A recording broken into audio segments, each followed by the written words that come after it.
The last section in this chapter is section 1.6, Partitioned Matrices. We're going to briefly talk about this section. We're not going to go into it a whole lot, but it is an interesting section. What we're going to do is we're going to look at a matrix and break it into pieces, which we're going to call blocks. So here's our first matrix. This is a 3 by 3 matrix. And sometimes it's useful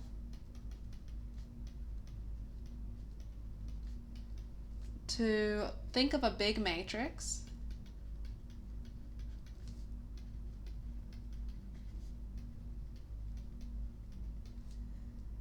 as being composed of submatrices.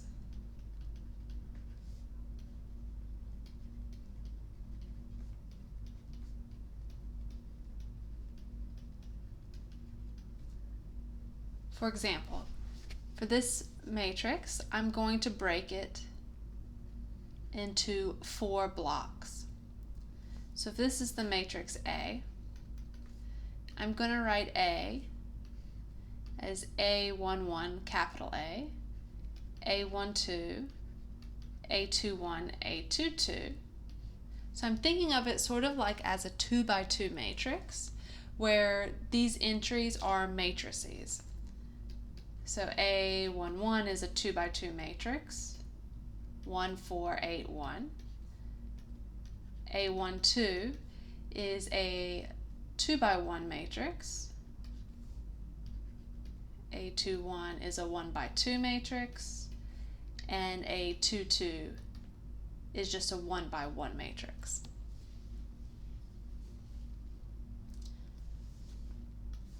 So when you make a block,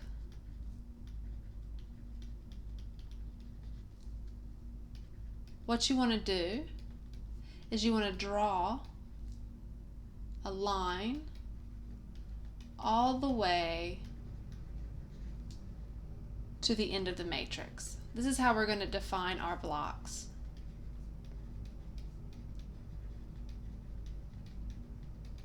So let's look at another way we can break this matrix up. Let's put it down here.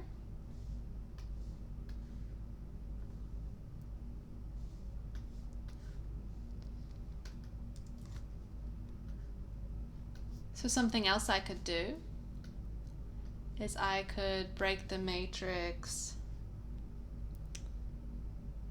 I could take this line here, this line all the way from here to the end, and then this line all the way down like this. So now I've broken this matrix. I could call this one A11, A12, A13, A21, A22, A23. So now I'm thinking of this matrix as a 2 by 3 matrix where each one of the entries is a block matrix or a partition. So here A11 would be the matrix 1, 8. This would be the matrix 4, 1, 7, 0 for A13. And each one of these is a 1 by 1 matrix. So there's lots of ways you can break this up. Now something you cannot do, so let me give you an example.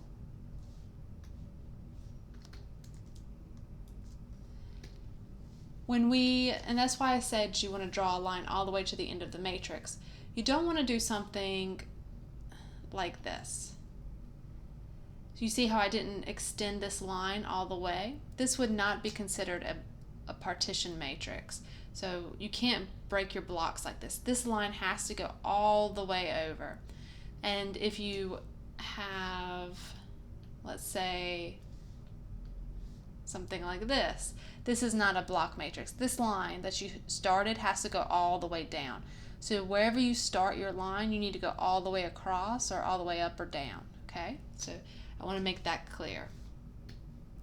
So nothing like this, or no half lines. All right. I think this was another example. Again, you can break this.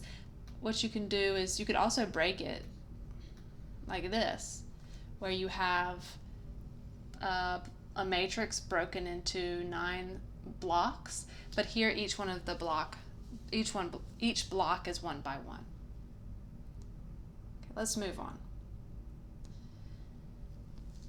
Let's suppose that you have a matrix A that's n by n and a matrix B that's n by p. We want to multiply these two matrices together. And you see A, since it's n by n, and B is n by p, you can multiply them because this number and this number are the same, and we're going to end up with an n by p matrix. Now, we have broken matrices into blocks before this section, and one thing we've done is, let's take this example here. We have viewed a matrix like this as a matrix broken into rows, or a matrix broken into columns. So for this matrix, we can say B is equal to B1 with an arrow over it, B2 with an arrow over it, and B3 with an arrow over it, where each one of these is a row matrix. So B1 with the arrow is 1, 0, 1. B2 with the arrow is 2, 4, 3. And B3 with the arrow is 3, 9, 1. So we've already thought about this before. We've said that we can make a matrix as a bunch of row matrices. And we could also break a matrix into column matrices. So something else you can do is you can break it like this. So you can think of B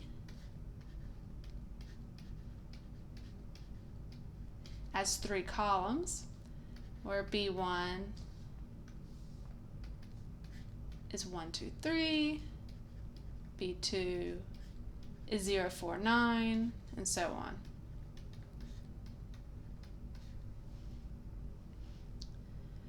Here, before I was using the notation capital A11, capital A12. You can do that here as well. You can say this is capital B11, B12, B13, or B11, B21, B31. But we did use this notation before where we said that when we see a row matrix, we're going to put an arrow on top, and a column matrix, we don't include the arrow. So now let's go back to this part where I said that A is an n by n matrix and B is an n by p matrix.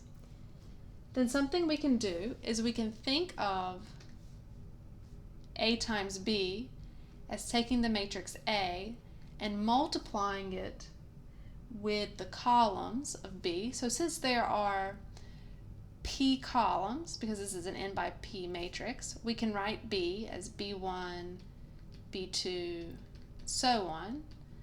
And we're going to have P of these block matrices that are column matrices. And what we can do, let me put up here that these are column matrices or column vectors.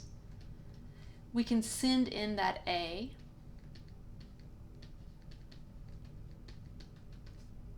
to each one of these column vectors. It's just another way to think of multiplying matrices. Let's look at an example. Here I want to multiply these two matrices. We can think of this as matrix A, which is a 2 by 3 matrix, and this is matrix B, which is 3 by 3. And notice that we can multiply them together. We're going to end up with a 2 by 3 matrix. So I'm going to go ahead and set up something that's 2 by 3. Like this. Now I'm going to multiply these two matrices like this. So what we normally do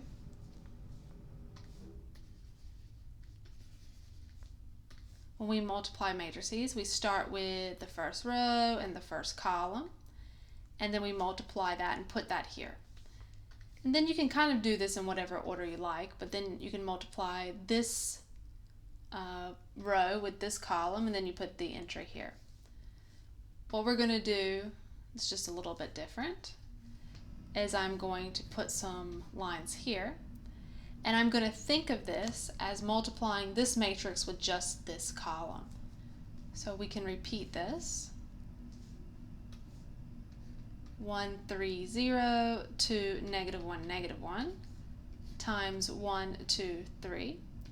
And our answer is going to go in this column, just like we have up here. You see how A is being distributed in, and then it's going with that column. So there should be 3 columns, just like there's 3 columns here. And we're going to distribute A into the first column. So we can multiply these two together.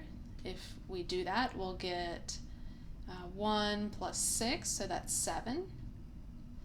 And then 2 minus 3, which is 7, negative 3. And the 7, negative 3 goes here. Then to figure out this column, we need to multiply this matrix with this column. So 1, 3, 0 to negative 1, negative 1 times 0, 4, 9. We'll end up with, let's see, 12 plus 0, and then negative 4 minus 9. So we should have 12, negative 13, and that will go here. And then you can multiply this last one. So we have 1, 3, 0 to negative 1, negative 1 times this last column, 1, 3, 1. What do we get? We get 1 plus 9, which is 10, and then 2 minus 3 minus 1.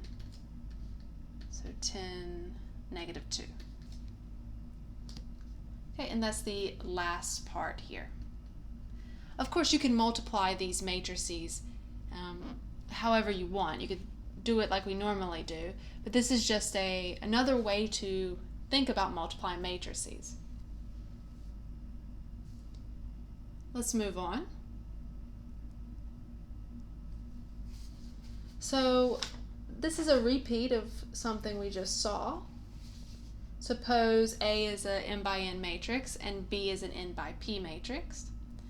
Well, this time, so last time we thought of B as a bunch of columns. This time we're going to think of A as a bunch of rows. So A times B can be written as A1. Actually, I'm going to make it a little bit bigger. So A1 with an arrow above it, A2 with an arrow, so on.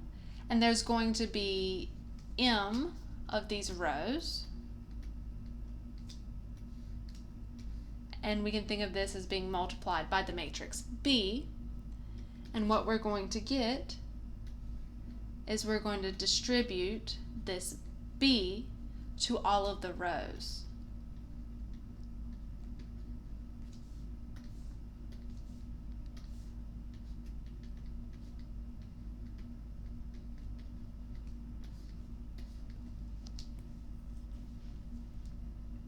Okay, let's try this.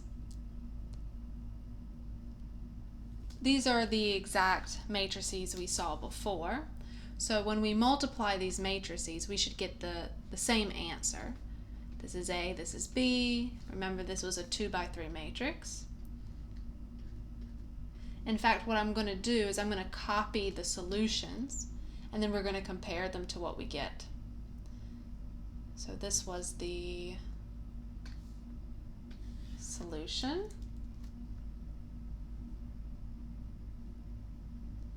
So let's multiply these matrices using this technique. Okay?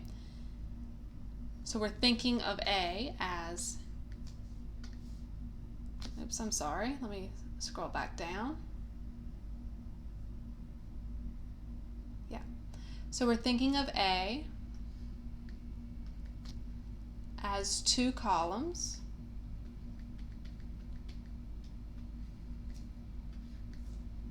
And this is the matrix 1, 0, 1, 2, 4, 3, 3, 9, 1. And what we're going to do is we're going to get 2 columns, and both of those 2 columns have 3 entries. So we're going to start with the first, we're going to get 2 rows, and the first row is going to have 3 entries, and the second row is going to have 3 entries. So what we're going to do is we're going to take this row and multiply it with this matrix. Let's do that.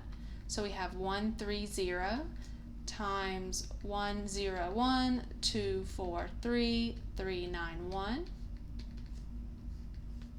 How would we multiply these? We would multiply it like normal. Send this 1, 3, 0 in. We get 1 plus 6. And then that would be the first entry. Then we'd have 12 as the second one when we take this row and multiply it with this column. Okay, and then the last one will be 1 plus 10, 1 plus 9, which is 10. So we get 7, 12, 10. Is that what we got before? Yes. So this is 7, 12, 10.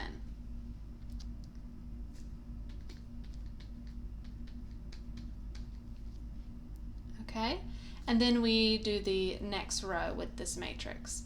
So the next row is 2, negative 1, negative 1, times 1, 0, 1, 2, 4, 3, 3, 9, 1. Multiply these together. This is 1 by 3. This is 3 by 3, so we should end up with a 1 by 3 matrix. And we'll get 2, minus 2, then minus 3. Then 0, negative 4, negative 9, that's negative 13. And then 2, negative 3, negative 1. I need to write that out because. So 2 minus 3 minus 1, so that is negative 2.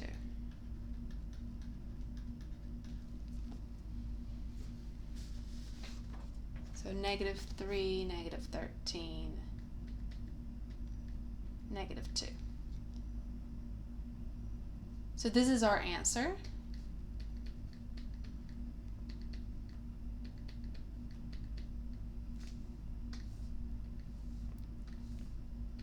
And we use this process right here to find it.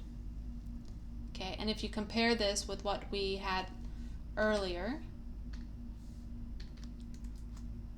you can see that these 2 matrices, if I delete these 2 columns here, there's lines for the columns, I have the same exact matrix, and I should. No matter how I multiply them, I should get the same matrix.